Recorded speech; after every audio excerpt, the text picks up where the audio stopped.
Good morning.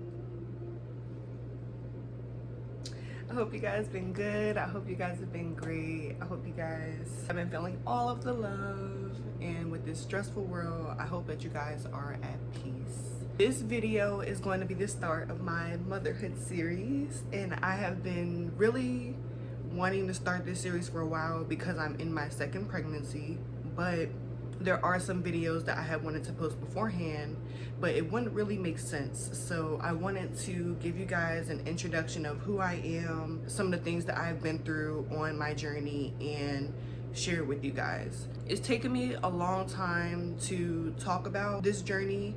The main reason because, you know, I was grieving and it was so much going on, which I will get into in, you know, a couple minutes. But this is my motherhood journey, but this is also my infant loss and grieving journey. And one of the main reasons why I wanted to share this is not because, you know, I just want to tell my business or I'm looking for sympathy or anything like that, but as a woman of color, as a Black woman, I didn't realize, well, I did know our statistics are very, very high for mortality rates, fetal mortality rates, and I never expected it to be me. I'll put it that way. And I realized after my daughter passed away, my first daughter, because I did mention this is my second pregnancy, after my first daughter passed away, I didn't realize how common it was that Black women aren't aware of a lot of the complications that can come with pregnancies.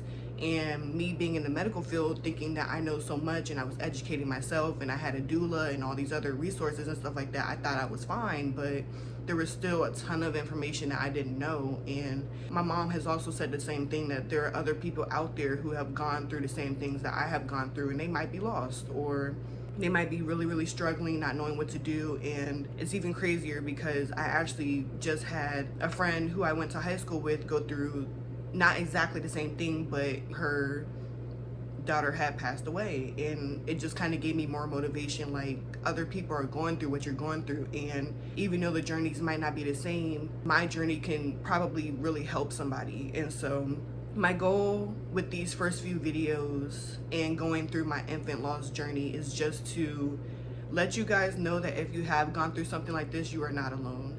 A lot of the times it feels like your entire world is crushed.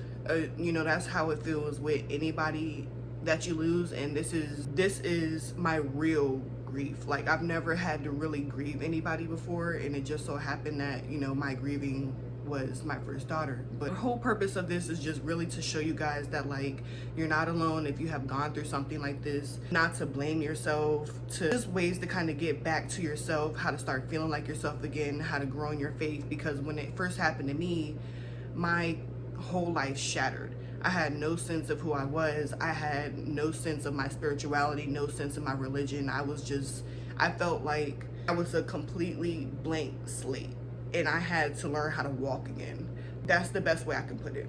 I was so lost, and thank God, you know, I had my fiance, and on the days that I was really, really down, or on the days that he was really, really down, we were there to pick each other up and really lean on each other. But it is such a horrible thing to have to go through, and if just telling my story is able to help somebody research a little bit more about the complications of pregnancy, or give somebody the courage to maybe fight back the system if something happens to you and your daughter or son passing away was the result of the hands of somebody in healthcare, even giving them the courage to, you know, try and start that process, because I tried to go through that process too, or just lifting you up. That's really just the purpose of this introductory video, giving you guys kind of like a synopsis of what happened, because I recorded throughout my first pregnancy because it was supposed to be a home birth, and I wanted to document that entire process, but you know, things didn't exactly go as planned. And so I do have all of those videos, and I will forever keep those videos because, you know, it's my first pregnancy, it's my daughter, and all of those are memories.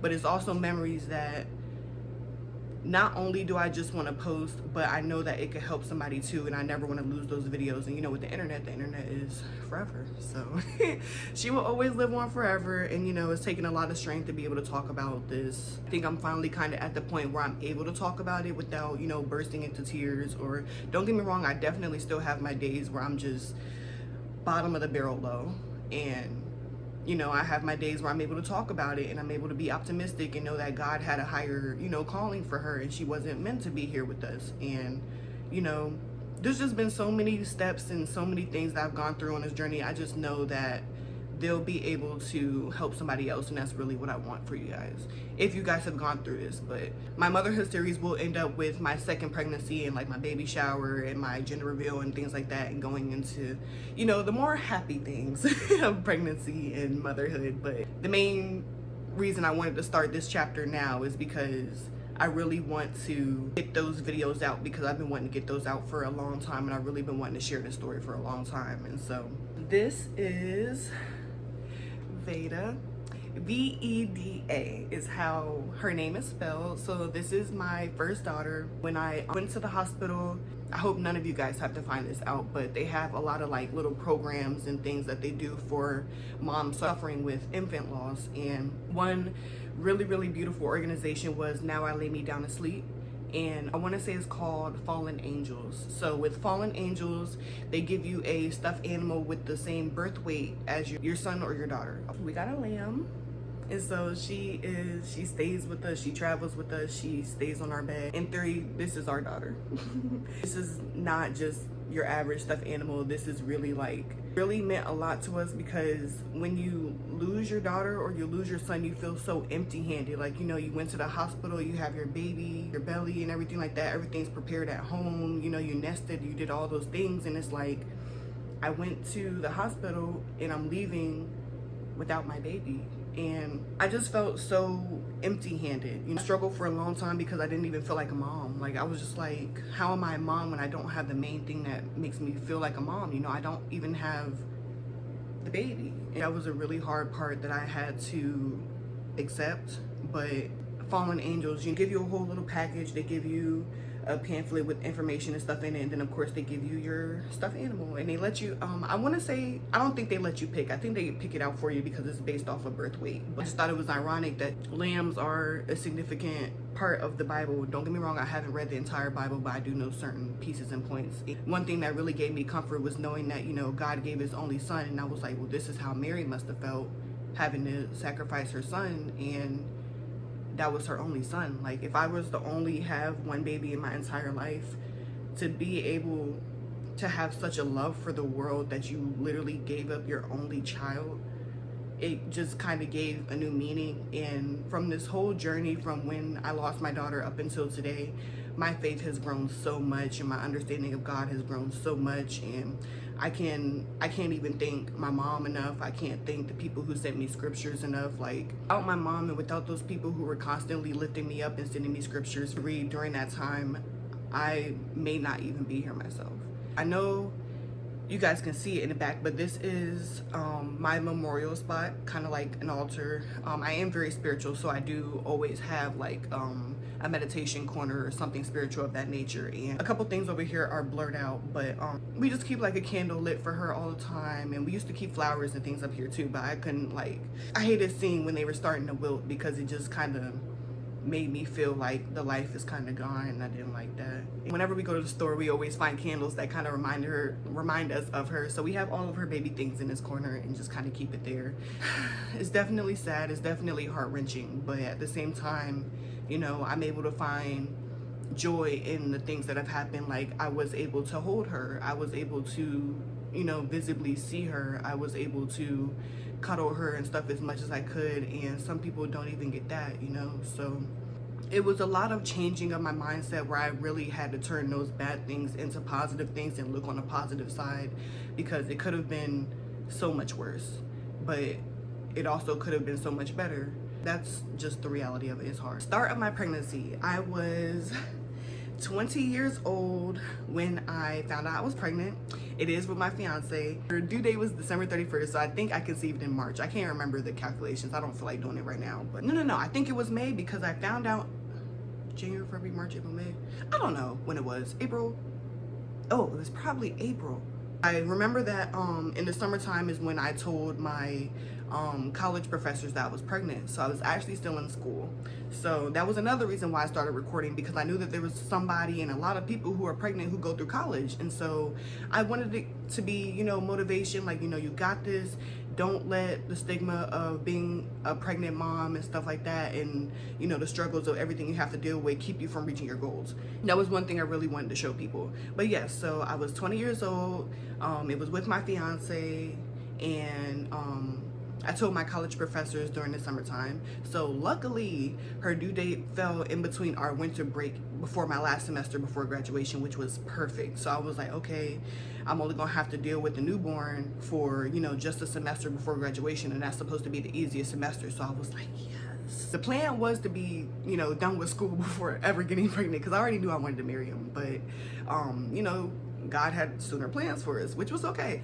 We accepted it. We were like, okay, well, it was low-key kind of perfect timing, so we weren't upset about it. You know, it was definitely a shock because I've never been pregnant before. I've never had any abortions or anything like that. This is my first true pregnancy. The initial plan was for a home birth. I'm very spiritual, I'm very holistic, so I definitely wanted to go the natural route. I wanted to be unmedicated. I wanted to really be in tune with my body. I wanted to really experience the entire process of giving birth to my daughter, and I wanted to be that way with all of my kids. But you know, things turned out different. So the original plan was for a home birth, so I did end up going with midwives and things like that. And let me say something, midwives, I will say, are just as qualified, technically not as qualified as OBs, because OBs are actual doctors and they have to go through all of that, but at the same time midwives go through schooling too. My midwives did a lot for me that some OBs that I saw in the beginning of my process did not do for me. So I don't want the misconception of midwives aren't best and all this other stuff. Midwives are beautiful. Midwives are also very, very helpful. They checked on how I was feeling. They checked on what I ate.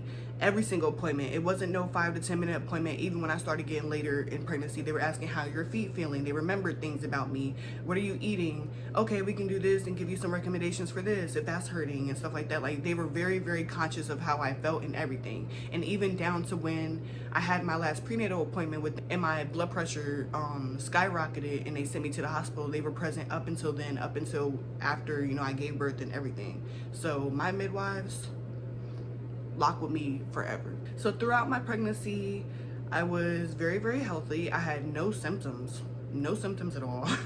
I didn't get any morning sickness. I didn't get any acne. I didn't get any like nausea, like nothing. I didn't get no pregnancy symptoms, y'all, and that was a blessing. I didn't get no pregnancy symptoms. The only thing in the first trimester, I was extremely tired. But that's, you know, every pregnancy. I was extremely tired. I wanted to sleep all the time. I had no energy to do anything. But other than that, and then just gaining weight from a pregnancy, and, you know, like the symptoms of your feet swelling and stuff like that, I've never had any problems. I was completely healthy. She was moving a lot.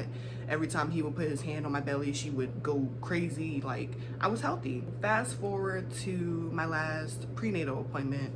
So my last prenatal appointment, I remember that I had woke up that morning and I didn't eat, but I was kind of rushing, but I could already kind of feel like a slight headache because I knew I didn't eat. I didn't drink any water. I just kind of got up and rushed to get ready because I was going to be late, and I woke up late. I remember when I got there, my blood pressure was a little bit higher than normal. I don't have any blood pressure problems in my immediate family. We don't have any history of like diabetes or anything like that in my immediate family. But when I went to my prenatal appointment, my blood pressure was a little bit high. So they checked it in the other arm and it was higher, and then they rechecked it in the first arm and it was higher. So at that point, I want to say it was around like maybe 150, 160 over like 90, 100, something like that. It was high. That was completely out of the norm for me. Even they were like, okay, no, this does not look right. Like, go to the hospital now. I left there, I went home to get a bite to eat, and then I went to the hospital. Now, the hospital that I went to, I don't like this hospital because every time I've gone there for something, I felt like the nurses weren't attentive. I'm really big on healthcare because I'm in the healthcare field, but I'm very, very big on compassion, and I know what the healthcare system lacks because I had to study it. We literally have gone over burnout. Like, there was a whole section of our textbooks where we go over compassion fatigue and burnout and all the things that are wrong, like morally, with healthcare. So I'm very aware of that, but I felt like their nurses aren't to my liking. I felt like they took forever to get you your care. I felt like they just didn't care about you, which is why I didn't like this hospital. But, you know, it's the closest hospital. My blood pressure is high. I just need to go. I go to the hospital, and my blood pressure was high when I got there. The first one was really, really high. And I remember that I texted my fiance how high it was. They put the fetal monitoring and everything on me. I was there for about an hour while they monitored me. I did do a urine sample and they gave me a cervical check. Now, this is the part that got a lot of my family members who are also, well, on my fiance's side, but who are also in the medical field, and everybody was like, no, that's not right, and I don't like that, I don't like the sound of that, that's iffy. And it was iffy with me too. When they did the cervical check, if you had to have a cervical check before, cervical checks are not supposed to hurt. They are not supposed to be painful. They are not supposed to hurt. It was a nurse practitioner or a nurse or somebody who did it for me. And a lot of people in my family were saying, no, a doctor should have done that. And I agree that a doctor should have done that. But when we looked up the laws and stuff like that, it is under her scope of practice to practice cervical checks. So she did a cervical check and it was painful. I've gotten vaginal exams and everything like that, you know, TMI, but this is, you know, transparent. I've had checks and stuff like that before, but this hurt. This is not uncomfortable, it hurt. Part of me always feels like that was the turning point that kind of led to everything. Eventually, we later figured out that I had caught preeclampsia very, very last minute, and they weren't able to catch it, but they should have caught it. They monitored my blood pressure for about an hour. It went back into, you know, it went back into a healthy range, and then it discharged me and sent me home. Once I went home, I started getting really, really bad cramping.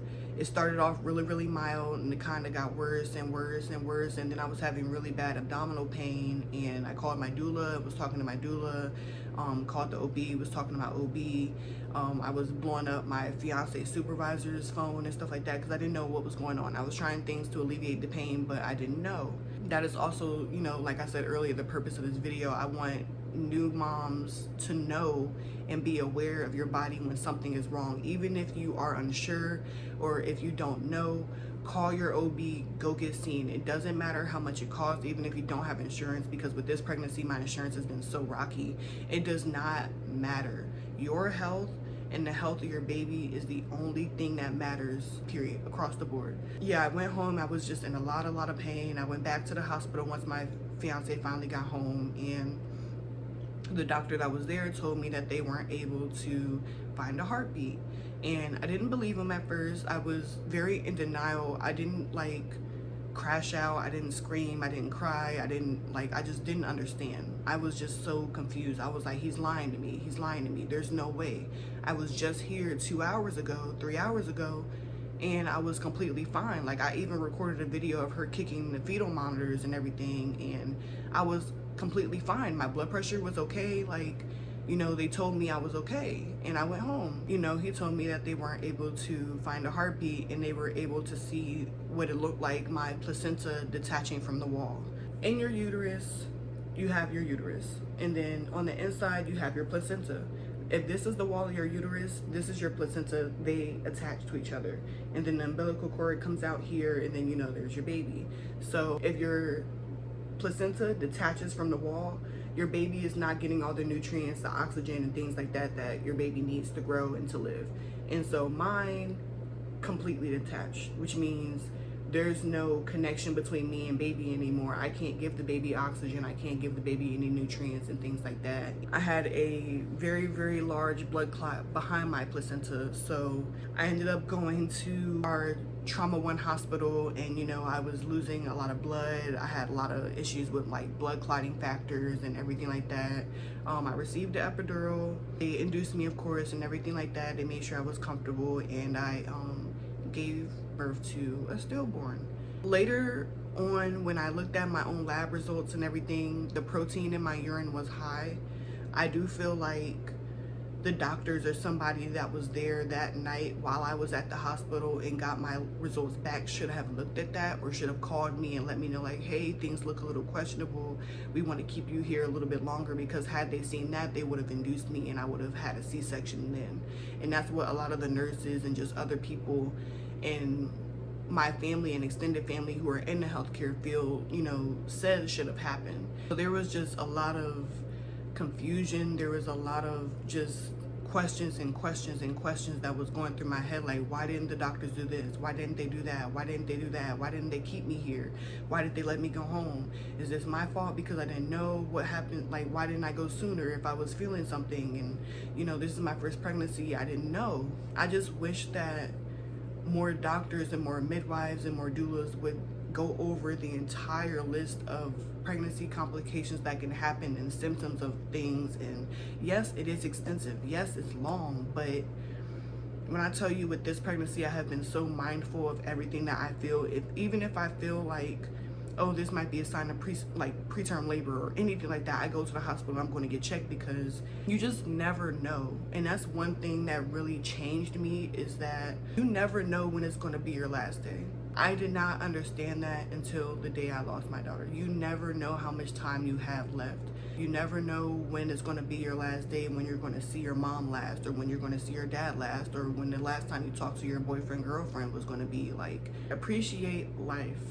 Appreciate the people that you have here now while you have them here, because in 2 seconds they can be gone. And I'm not exaggerating. It was really, really, really, really hard. And then we tried going the legal route to see, like, if the doctors and everything were at fault, because I felt like, and a lot of other people felt like, they should have done more, and they should have done more. But the reality of the situation is that they didn't. Like I said earlier, I had no sense of self. I felt like everything I knew about me and the universe and my personality and just like that was completely wiped away. I felt like I didn't understand God anymore. I felt like I didn't understand the universe anymore. I felt like everything, even all the shadow work and everything that I've done with all of my past childhood traumas and things that I have worked through on my own, I felt like everything that I learned from then up until now, even when I was young up until now, I just knew nothing. I knew nothing. I didn't understand this world. I didn't understand life. I didn't understand a single thing. Feeling like that is dangerous, because for one, you feel like nobody understands you. Two, you don't understand yourself. So from me always kind of being aware of my feelings, I'm going through postpartum and I'm going through grief. So that time was just very, very, very dark for me. I've been through depression before, and I've pulled myself out of it before, and I've gone to therapy and things like that. So I knew that going through another depression, I wasn't going to be as low as I was the first time. Not necessarily as low as I was the first time, but I knew that I didn't need to give up, because I did it that first time, is what I'm trying to say. I pulled myself through depression the first time, even though this time was definitely worse than the first. This is going to be a trigger warning, but for people who think about suicide, and I was one of those people who thought about suicide during the first time I was depressed, I think I thought about suicide because I never knew when the pain was going to end. I feel like with this second chapter of depression, I wasn't thinking about suicide, but if I was to think about suicide, it would have been not because I knew that it would end or didn't know when it would end. I knew that eventually over time my pain and everything would subside and I would feel okay, but the pain that I was feeling, like in my heart and emotionally and mentally, the pain that I was feeling at that time, day in, day out, was so much agony, so much depression, so much sadness, so much anger. That is what would have drove me to the end. With people who think about suicide, it's never us not thinking about our families and our moms and how other people would feel and stuff like that, but it's like I'm going through so much pain day in, day out, and it hurts. Like, even me just saying that it hurts doesn't even measure up to how much it truly hurts. There's no words that I can put together to explain to you guys how much something like that hurts you and breaks you. Like, the physical pain in your heart that would change the shape of your heart. If y'all didn't know that, heartbreak can physically change the shape of your heart. It's insane. It's a very, very insane human experience to have to go through, and I can't imagine this type of pain on anybody else. And it broke my heart when I saw that my high school friend went through the same exact thing, because knowing how bad I hurt, I know how bad she hurts. I've had so many beautiful and loving people around me that have loved my family and loved my daughter as if they were her own and showed so much love. Like, even now I've had people like draw paintings and things like that in memorial of my daughter, and I have been so grateful. But you know, it was a very, very hard journey, and I can say I'm on the other side of the tunnel now, but I was not always there. I just wanted to talk to you guys and share with you guys my journey, and I really want to be able to help you guys. And this is just the first video, kind of give you guys an introductory of how you know, everything has transpired and just a little bit more about me. If you guys have any questions throughout any of my videos, you can definitely private message me. My Instagram is always at the beginning of my video and my intro as well. I have no problem talking to any of you guys, even if you're pregnant and you're worried or you've gone through it before and you just need to talk. Like, I'm here for you guys. And I'm not a therapist, but I have always been a therapy friend. I can't carry the weight of the world, but if I could give you guys some encouraging, you know, words, that's all that I want to be able to do. Sometimes just saying that one phrase of being able to understand what somebody is going through and give them some words of encouragement can really change somebody's life. In the next couple videos that will be coming, I'll be kind of going back and forth between vlogs and motherhood content because I got to get rid of some content on my computer.